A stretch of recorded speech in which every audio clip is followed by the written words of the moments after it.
Bab ketiga membahas tentang ikram, memuliakan ahlil Quran, orang-orang para pecinta Al-Quran yang dekat dengan Al-Quran, dan kita dilarang untuk mengganggu mereka, orang-orang yang hidup bersama Al-Quran, para penghafal Al-Quran, para pembaca Al-Quran dilarang untuk diganggu. Ini jelasin hadisnya dan ayat-ayatnya oleh Imam Nawawi. Allah Ta'ala yaqul, qala Allah Azza wa Jalla, wa man yu'azzim sya'airallah fa innaha min taqwal qulub. Wa qala Ta'ala, wa man yu'azzim hurumatillah fa huwa khairun lahu 'inda rabbih. Wa qala Ta'ala, wakhfid janahaka lil mu'minin. Wa qala Ta'ala, walladzina yu'dzuna al mu'minina wal mu'minat bighairi maktasabu faqad ihtamalu buhtanan wa itsman mubina. Ini di dalam ayat Allah menjelaskan barang siapa yang mengagungkan syiar-syiar Allah. Syiar Allah Al-Quran, syiar Allah kalimat tauhid, syiar Allah jihad fi sabilillah, syiar Allah salat 5 waktu, syiar daripada syiar Allah puasa di bulan Ramadan, daripada nilai-nilai keagamaan Islam. Itu adalah syiar Islam. Barang siapa yang menghormati, yang mengagungkan syiar-syiar tersebut, ketahuilah bahwasanya dia adalah orang yang hatinya bertakwa, memiliki ketakwaan di dalam hatinya. Ketakwaan di dalam hati itu gimana? Ketakwaan di dalam hati yaitu dengan hatinya itu taat. Orang kalau taat jawarihnya, tangannya, mulutnya bisa dibuat taat, tapi kalau hati susah. Gimana bikin hati biar enggak mikirin orang? Gimana bikin hati biar enggak hasut sama orang, dengki sama orang tuh gimana? Maka mereka orang-orang yang melatih dirinya dengan mengutamakan, mengagungkan syiar Allah, hatinya telah terlatih dan menjadi hati yang bertakwa kepada Allah. Wa qala Ta'ala, wa may yu'azzim hurumatillah, dan barang siapa yang mengagungkan hal-hal yang dimuliakan oleh Allah Subhanahu wa taala, maka itu jauh lebih baik dari apa yang ia ketahui. Wa qala Ta'ala, wakhfid janahaka lil mu'minin. Allah memerintahkan Nabi besar Muhammad sallallahu alaihi wasallam, Nabi yang paling mulia, yang paling agung, untuk berbuat baik kepada kaum mukminin. Wahfid janahak, maksudnya apa? Turunkan sayapmu wahai Nabi Muhammad. Ini adalah perumpamaan yang artinya merendahlah kepada kaum mukminin seakan-akan engkau sampai menurunkan sayapmu. Maksudnya betul-betul membantu mereka, beramahlah terhadap mereka kaum mukminin. Wa qala Ta'ala, walladzina yu'dzunal mu'minin, ketahuilah orang-orang yang mengganggu, yang mengusik kaum mukminin dan kaum mukminat, bighairi maktasabu faqad ihtamalu buhtanan wa itsman mubina, mereka adalah golongan orang-orang yang telah berbuat dosa dan telah menipu diri mereka, wal iyadzu billah. Maka kita dilarang untuk mengganggu kaum muslimin dan dianjurkan untuk berkhidmat, beramah tamah kepada kaum muslimin. Wa fi bab hadits Abil Mas'ud Al-Ansari wa hadits Ibnu Abbas al-mutaqaddiman fi bab tsani. Itu juga hadis yang tadi kita bawa, itu juga berkaitan dengan bab ini, yaitu untuk mengutamakan, mengagungkan mereka para penduduk Al-Quran. Wa an Abi Musa Al-Asy'ari radhiyallahu anhu qala Rasulullah sallallahu alaihi wasallam, inna min ijlalillahi ta'ala ikrama dzi syaibatil muslim wa hamilil Qur'an ghairal ghali fihi wal jafi anhu wa ikram dzis sultan al-muqsit. Itu di dalam hadis juga, daripada yang Allah Ta'ala berikan keagungan adalah ikram, berbuat baik, dermawan kepada orang muslim yang udah tua, yang udah sepuh. Wa hamilil Qur'an, begitupun juga mengutamakan siapa? Mereka dzi hamilil Qur'an, orang-orang yang menghafal Al-Qur'an, yaitu dengan diutamakan mereka, berbuat baik terhadap mereka dan dilarang untuk diganggu. Hadis Sayyidina Aisyah mengatakan, amarana Rasulullah sallallahu alaihi wasallam an nunzilan nas manazilahum. Kami diperintahkan oleh Rasulullah, kata Siti Aisyah, untuk menjadikan setiap orang di tempatnya, menghormati setiap orang daripada pekerjaannya. Ini pekerjaannya apa? Dimuliakan, dilihat dari pekerjaan tersebut, dari kesibukannya. Qala al-Hakim Abu Abdullah fi ulum al-hadits huwa haditsun sahih. anna Nabiy sallallahu alaihi wasallam kana yajma' baina rajulain min qatla Uhud. Itu dikatakan di dalam hadis yang lainnya, Rasulullah itu pas peperangan Uhud sahabat banyak yang wafat. Banyak yang meninggal. Maka kuburan pun dibikin dengan pekuburan massal. Gimana tuh pekuburan massal? Satu lubang dikuburin 2 orang 3 orang di dalam satu lubang. Kalau enggak ya banyak kok lubang yang harus digali. Untuk menghemat tenaga dan waktu maka dijadikan dalam satu lubang ada beberapa orang. Cuma antara orang tersebut dipisah. Jadi digali satu lubang, setelah itu ditaruh beberapa jenazah dan dipisah antara jenazah lainnya dengan tanah. Setelah itu baru ditutup atasnya. Maka itu tatkala Rasulullah mengumpulkan orang-orang jenazah di dalam kuburannya dikelompokkan, Rasulullah tanya kepada sahabat yang lain, ayyuhuma aktsaru akhdan lil Qur'an. Rasulullah memuliakan. Rasulullah bilang, siapa di antara kedua jenazah ini yang udah wafat ini yang lebih banyak menghafal Al-Qur'an? Yang hafalan Al-Qur'an ini lebih banyak yang mana di antara 2 ini, di antara 3 ini? Fa idza usyira ila ahadihima qaddamahu fil lahat. Kalau kasih tahu yang ini ya Rasulullah, maka didahuluin oleh Rasulullah di bagian depan. Di bagian lahat, di bagian depan menempel wajahnya dengan tembok bagian depan. Yang hafalannya lebih sedikit di belakangnya dan seterusnya. Jadi Rasulullah memuliakan yang hafal Al-Qur'an diberikan tempatnya di depan. Wa Nabi Hurairah radhiyallahu anhu an Rasulullah sallallahu alaihi wasallam anna Allah azza wa jalla qala man adzali waliyan faqad adzantuhu bil harb. Itu Rasulullah bilang, barang siapa yang menantang, kata Allah Subhanahu wa taala dalam hadis qudsi, mengganggu kekasihku, kata Allah, maka dia telah menantangku, yaitu dengan peperangan denganku, kata Allah Subhanahu wa taala. Ganggu kekasih Allah, waliullah diganggu sama dia dengan ucapannya, diganggu sama dia dengan kezaliman, diambil hartanya, dipersulit hidupnya, diomongin orangnya. Maka kata Allah, beritahukan kepada dia bahwasanya dia telah menggelar perang antara aku Allah dengannya. Kalau Allah udah merangin dia, kira-kira mau kabur kemana itu orang udah nggak dapat tempat. Kenapa Allah memerangin dia? Waliyadu billahi ta'ala. Wa thabata fi sahihain anhu sallallahu alaihi wasallam annahu qala man shalla subha fahuwa fi dhimmatillah. Kata Rasulullah, barang siapa yang telah sholat subuh fahuwa fi dhimmatillah, dia telah masuk kepada jaminan Allah. Allah jamin diri dia. Diasuransikan, ada orang asuransi bayar kemana? Ke organisasi yang ini, kepada pihak 1, pihak 2. Ini kita menjaminkan diri kita, mengasuransikan kepada jaminan yang mana? Kepada Allah Tuhan alam semesta yang bakal menjaga kita dengan kita sholat subuh. Fala yatlubannakumullah bisyai'in min dhimmatih. Wa anil imamain al-jalilain Abi Hanifah wa Syafi'i rahimahumullah ta'ala qala in lam yakun al-ulama awliya Allah falaysa lillahi wali. Itu dikatakan oleh al-Imam Syafi'i dan juga al-Imam Abu Hanifah, menyangkutkan kepada hadis tersebut bahwasanya Allah Ta'ala barang siapa yang mengganggu waliullah, kekasih Allah, maka dia telah menantang peperangan kepada Allah. Dibilang oleh Imam Syafi'i, Imam Abu Hanifah, kalau bukan para ulama, kalau bukan mereka orang-orang ahli ilmu, orang-orang yang memahami Al-Quran, yang sibuk dengan hadis, yang sibuk dengan fikih, yang sibuk dengan hukum halal dan haram, kalau bukan mereka waliullah, kalau bukan mereka kekasih Allah, maka tidak ada kekasih Allah di muka bumi ini. Sebab mereka adalah orang-orang yang pasti disayang oleh Allah Subhanahu wa ta'ala. Kenapa? Sebab Allah Subhanahu wa ta'ala, sebab mereka senantiasa mengingat Allah di dalam kajian mereka, di dalam pelajaran mereka sehari-hari.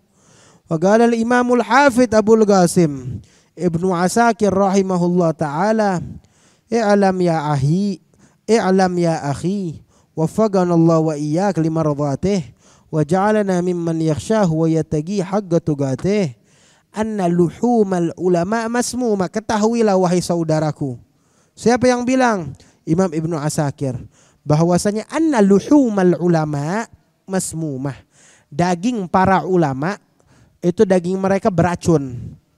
Wa adatullah ta'ala fi hadki astar muntaqidun ma'lumah. wa anna man atlaga lisanahu fil ulama bithalbi ibtalahu Allah taala qabla mauti bi mautil galab. Maksudnya gimana? Daging mereka, diri mereka itu beracun. Iya, barang siapa yang mengganggu mereka dengan berucap yang buruk terhadap mereka, maka itu orang tersebut ibtalahullah ta'ala qabla mautihi bimautil ghalab. Sebelum dia wafat, hatinya udah wafat duluan, udah dimatiin sama Allah. Dia masih hidup, cuma seakan-akan dia mati sebab hatinya udah mati. Gak ada cahaya, gak ada kebaikan di dalam diri dia. Falyahdharil ladzina yukhalifuna an amrih an tusibahum fitnatun aw yusibahum adzabun alim, kata Allah Subhanahu wa taala di dalam Al-Qur'an. Faslun fi istihbab siwak li qiraatil Qur'an. Ini sekarang kita mulai masuk ke dalam bagian daripada ahkam, daripada hukum-hukum yang ada di dalam Al-Qur'an. Apa itu ahkam? Dari apa yang sunnah dilakukan tatkala kita membaca Al-Qur'an atau menghafal Al-Qur'an. Ataupun yang wajib yang kita lakukan. Mana yang wajib, mana yang sunnah, mana yang haram, mana yang makruh. Dimulai pertama kali dengan yang sunnah. Fi istihbabis siwak li qiraatil Qur'an, anjuran memakai siwak di dalam membaca Al-Qur'an. Wa yanbaghi idza arada al-qiraa'ah an yunadhifa famahu bis siwak wa ghairihi. Dianjurkan jika seseorang ingin membaca Al-Qur'an untuk membersihkan mulut dia dengan siwak ataupun selain siwak. Apa itu siwak? Siwak itu yang kita kenal siwak ya beginian, kayu yang dipakai untuk membersihkan gigi dia. Padahal as-siwak fuqaha mengatakan siwak kalau kita ngomong istilahnya syara'nya itu adalah dalkul asnan bikulli syai'in khashin.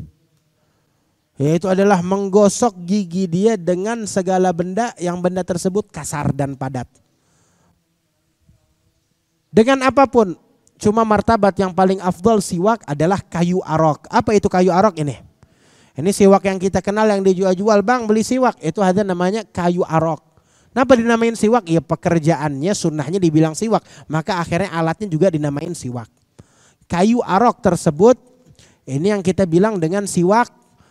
Yang paling afdol adalah kayu al-arok. Ini yang paling afdol. Kayu arok yang digunakan untuk bersiwak, untuk membersihkan gigi dia. Sunnahnya dengan menggesek bagian kayu tersebut ke bagian gigi dia. Satu kali gesek dapat sunnah. Baca Al-Qur'an dengan menggesek giginya dengan kayu arok dapat pahala dilipat gandakan sebanyak-banyaknya yang bakal kita bahas pahalanya. Cuma intinya di sini yang paling afdol adalah kayu al-arok. Setelah ini nggak ada, di Indonesia nggak ada kayu arok, susah dapat ini, impor dulu, harga mahal. Cari yang lain, ada martabat kedua. Apa yang kedua adalah ranting pohon kurma. Ranting pohon kurma. Dengan gimana beli kurma terus suka ada rantingnya, ya pakai kayu tersebut untuk siwak. Ada yang kedua.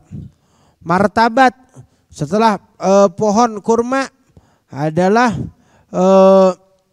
daripada kayu yang kayu tersebut dari zaitun, dari pohon zaitun. Kayu dari pohon zaitun itu juga setelah daripada kurma. Di sini nggak ada pohon zaitun.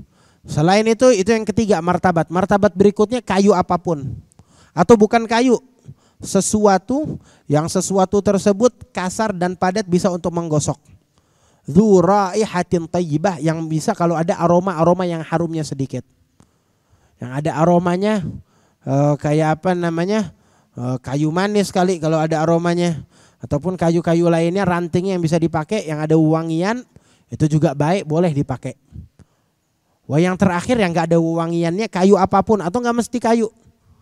Baju, kain, apalagi namanya suatu apa namanya?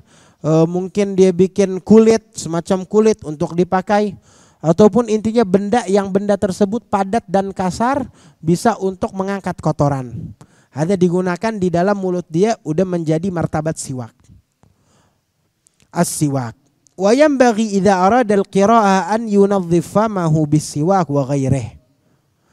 Termasuk daripada siwak berarti apa? Sikat gigi, termasuk dari martabat siwak yang kelima. Ujungnya kasar, tohir bersih, bisa mengangkat kotoran. Sikat gigi termasuk. Sunnah bangun tidur siwakan. Siwak susah, sikat gigi termasuk magam siwak, termasuk dapat pahala siwakan. Mau tidur sunnah bersiwak, sikat gigi termasuk. Cuma yang paling afdol tetap kalau dibandingin sama kayu arok, kayu arok lebih afdol.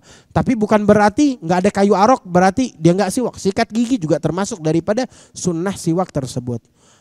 Maka kalau dia mau membaca Al-Quran disunnahkan memakai siwak. Sebab yusannus siwak fi kulli hal.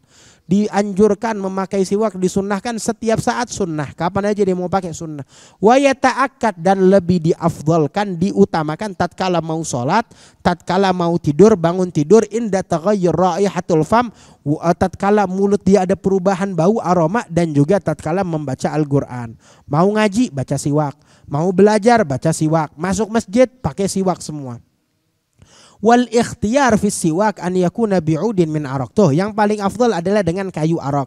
Wa yajuzu bisa iril idan. Boleh dengan kayu apapun.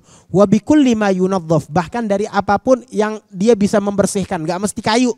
Mau plastik, mau bulu sikat gigi, mau apa. Selama bisa membersihkan afdal. Kal khirgah. Kayak kain al khashinah. Wal usnan wa ghairi dhalik. Ataupun dengan usnan. Usnan itu semacam kayak ranting pohon yang dihancurin, semacam apa namanya, pembersih di zaman dahulu. Kayak dari dedaunan yang dipakai untuk membersihkan daripada mulut seseorang. Wa fi husulihi bil usba' al khashina thalathatu awjuh li ashabi Syafi'i rahimahullah. Kalau pakai jari boleh gak? Jari doang. Ya kalau jari ditutupin kain, ya sah kain yang dipakai. Tapi kalau dengan jarinya, kulitnya secara langsung, itu ada perbedaan pendapat daripada para ulama, dari ulama setelah Imam Syafi'i. Para ulama di dalam mazhab Imam Syafi'i mereka mempunyai aujuh pendapat yang berbeda-beda menggunakan tangan, apakah boleh atau enggak. Ada yang mengatakan kalau dengan tangannya sendiri yang paling mu'tamad, kalau tangan dia sendiri enggak boleh.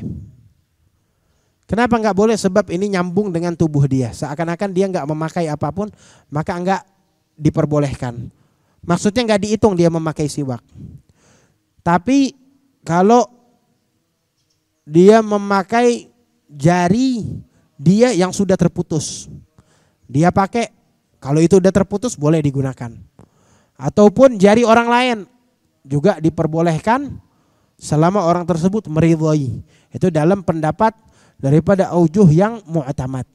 Wa amma ghairu dzalik, itu berbeda pendapat, ada yang mengatakan boleh secara mutlak, ada juga yang mengatakan enggak boleh secara mutlak. Asyharu ma annahu la yahsul. Syuf, yang paling utama, yang paling terkenal la yahsul, enggak dapat. Kalau dia pakai jari enggak dapat. Wa tsani yahsul. Pendapat yang berikutnya dikatakan dapat. Boleh aja. Dia mau pakai jari dia boleh, silakan. Watsalits, dan pendapat ulama yang ketiga, yahsul in lam yajid ghairiha. Dia mendapatkan sunnah tersebut kalau emang dia nggak punya siwak. Dia nggak punya siwak, dia nggak punya kain, nggak ada apa-apa. Cuma ada jari dia pakai, ya udah dapat. Wala yahsul in wajad. Tapi kalau dia ada siwak, dia ada kain bisa dipakai, maka dia nggak boleh memakai jari dia. Wa yastaku ardan, dan disunnahkan tatkala memakai siwak itu ardan, melebar dari kanan ke kiri. Bukan dari atas ke bawah, tapi dari kanan ke kiri. Mubtadi'an bil janibil aiman min famih, dimulai dengan bagian kanan dari mulut dia. Wa yanwi bihil ityan bis sunnah, dari kanan ke tengah, dari tengah ke kiri, dari kiri ke tengah, dari tengah ke kanan, dari kanan ke kiri, dan seterusnya 3 kali bolak-balik. Wa yanwi bihil ityan bis sunnah. Qala ba'dul ulama yaqulu inda siwak, ada doanya. Apa doa siwak? Allahumma barik li fihi ya arhamar rahimin. Ya Allah, berkahilah aku di dalam siwak ini wahai yang Maha Pengasih dan Maha Penyayang. Qala al-Mawardi min ashabi Syafi'i yustahabu an yastaka fi zahiril asnan wa batiniha. Itu dikatakan oleh Imam Mawardi daripada salah satu ulama Imam Syafi'i, dianjurkan, disunnahkan untuk memakai siwak fi zahiril asnan, di dalam bagian gigi yang zahir, apa yang terlihat. Kalau ente senyum tuh kelihatan bagian depan, sunnah pakai siwak. Wa batiniha, bagian dalam, bagian belakangnya juga sunnah yang enggak kelihatan. Jadi bagian depan dan bagian belakang juga sunnah siwak. Wa yumirra siwak ala atrafi asnanih wa karasi adrasih. Bahkan digesekkan siwak tersebut di ujung daripada gigi dia semua terkena siwak, bagian ujung. Jadi bukan hanya bagian gigi, cuma bagian ujung gigi, taringnya itu semua dikenain siwak. Dan juga begitu pun bagian gusi. Bagian gusi, dari gusi ke arah gigi juga disunnahkan memakai siwak. Syubhada sunnah dari para ulama Imam Syafi'i. Sebelum adanya sikat gigi, sebelum ditemuin alat kedokteran ini dan itu, udah diajarin sunnah yang benar. Membersihkan mulut dengan siwak, gosok gigi bahasanya. Dari bagian gusi ke arah gigi, bukan dari gigi ke arah gusi. Sebab itu ketahuan. Dokter mengatakan itu, kedokteran mengatakan itu membahayakan gusi dia, menimbulkan infeksi karena masuknya kotoran ke dalam gusi. Diajarin tapi dari gusi ke bagian gigi.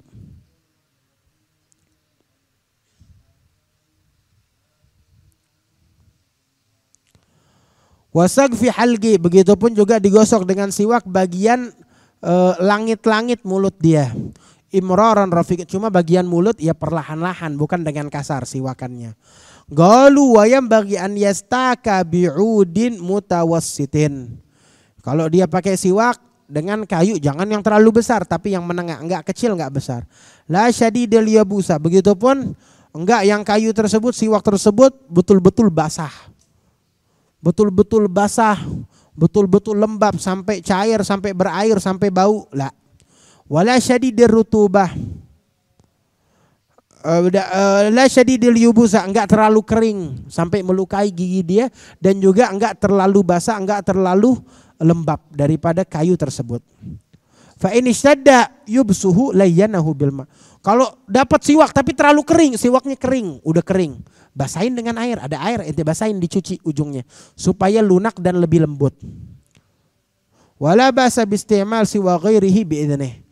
Dan diperbolehkan, bukan disunnahkan, diperbolehkan untuk memakai siwak orang lain dengan catatan diizinkan. Nemu siwak, pakai siwak orang lain, diizinin memakai, ya boleh, selama dia mengizinkan boleh. Makruh pakai siwak orang lain, enggak. Selama orang tersebut mengizinkan, ya sudah, enggak makruh, diperbolehkan. Tapi bukan dianjurin, bukan sunnah lah.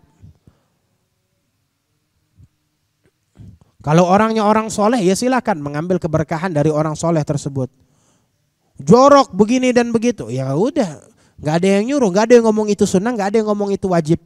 Kalau emang dia dengan ridhonya menginginkan daripada bekas siwak yang dipakai oleh orang soleh, kayu arok yang masuk ke mulut orang yang soleh, yang suka berzikir, yang suka ngaji Al-Quran, dia juga mau siwak tersebut masuk ke mulut dia supaya memiliki hubungan yang kuat. Ini hubungan dari mana? Bid'ah bikin hubungan. Siwak nggak memberikan manfaat. Itu Rasulullah Shallallahu Alaihi Wasallam tatkala beliau sebelum wafat memakai siwak bekas mulut Sayyidatina Aisyah. Terus setelah itu Sayyidatina Aisyah memakai siwak tersebut berkat Rasulullah Shallallahu Alaihi Wasallam.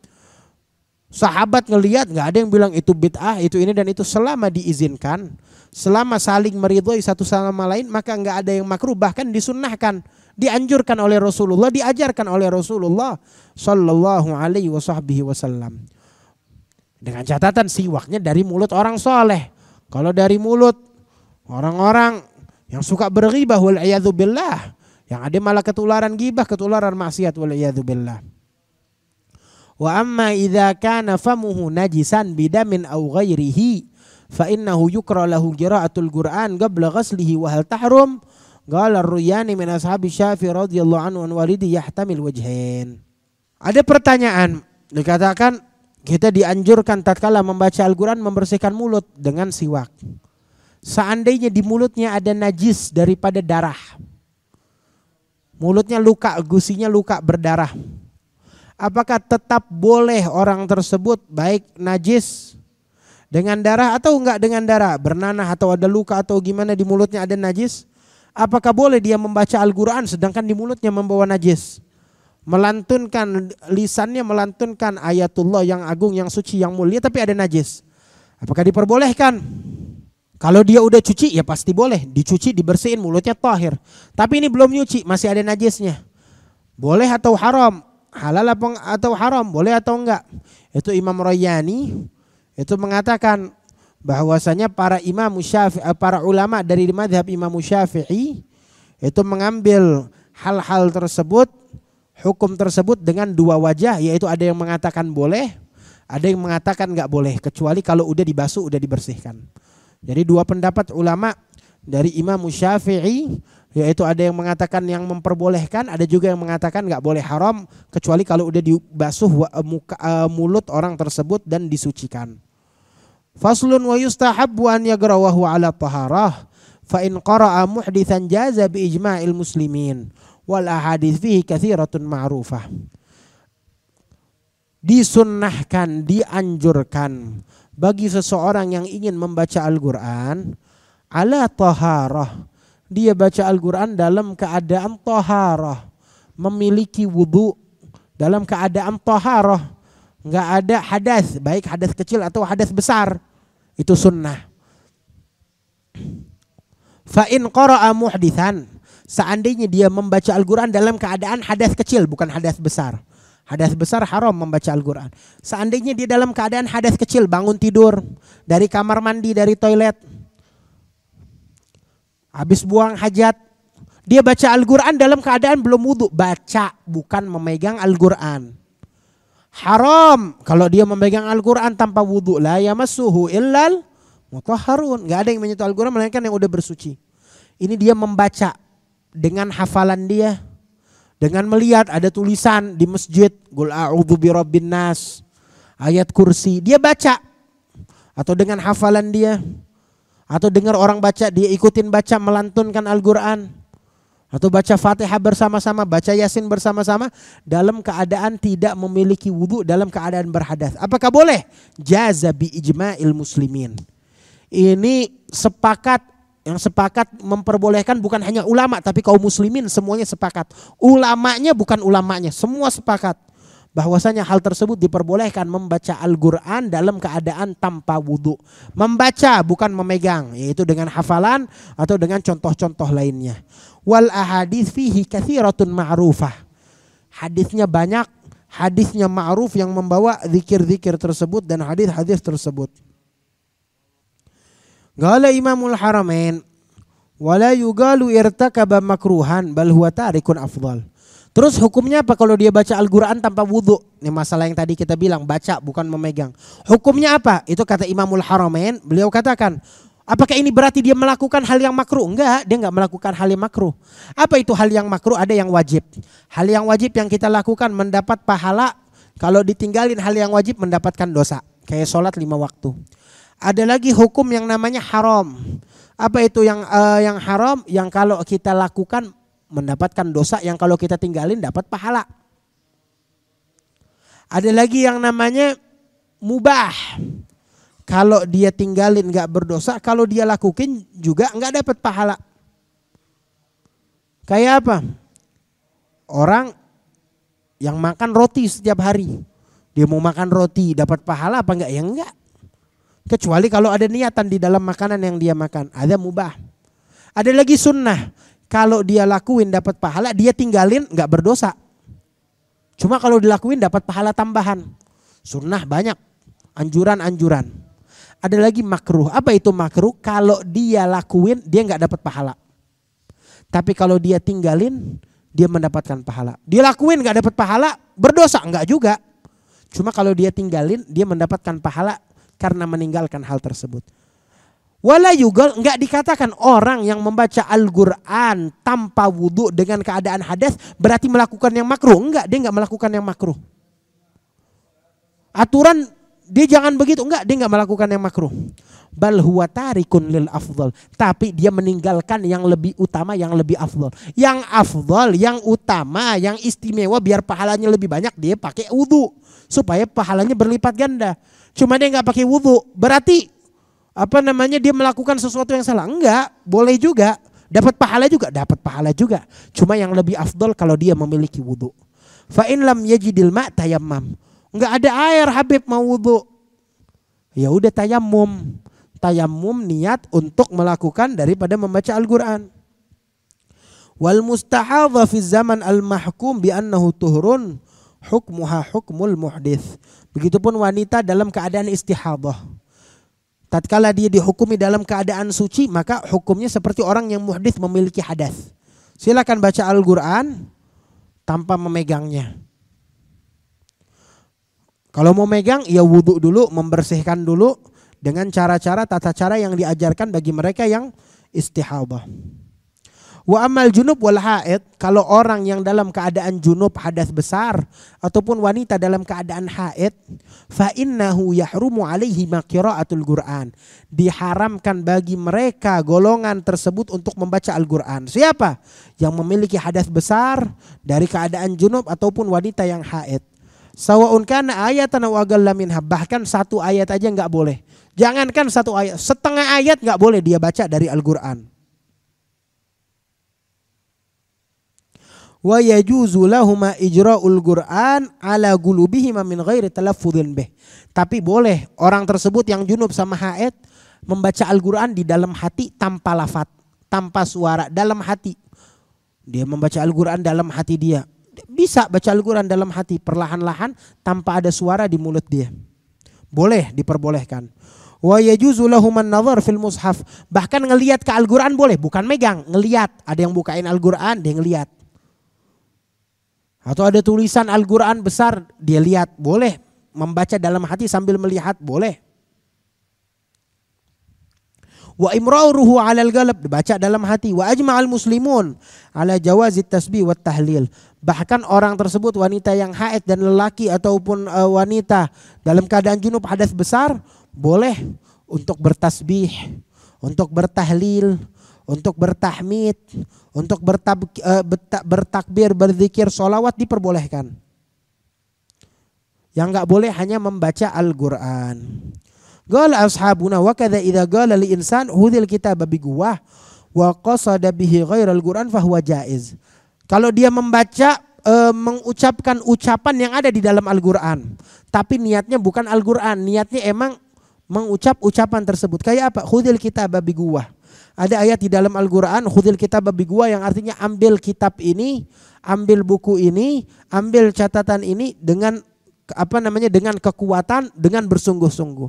Minta tolong, khudil kitab biquwah, bahasanya ini bahasa Al-Qur'an. Cuma dia minta tolong kepada saudari dia untuk mengambilkan suatu kitab atau buku lainnya dengan bahasa Al-Qur'an. Apakah boleh? Boleh. Selama niatnya bukan Al-Qur'an. Tapi kalau niat orang tersebut, saya baca Al-Qur'an, atau menggabungkan dua niat di dalam satu ucapan, saya berniat membaca ayat ini dan juga untuk menyuruh orang tersebut dengan niat membaca Al-Qur'an, juga enggak boleh, waliyadzubillah.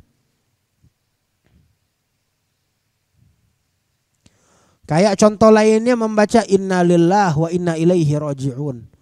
Orang haid boleh gak ngomong innalillahi? Ini Al-Qur'an. Boleh aja kalau emang tujuannya bukan ngaji Al-Qur'an.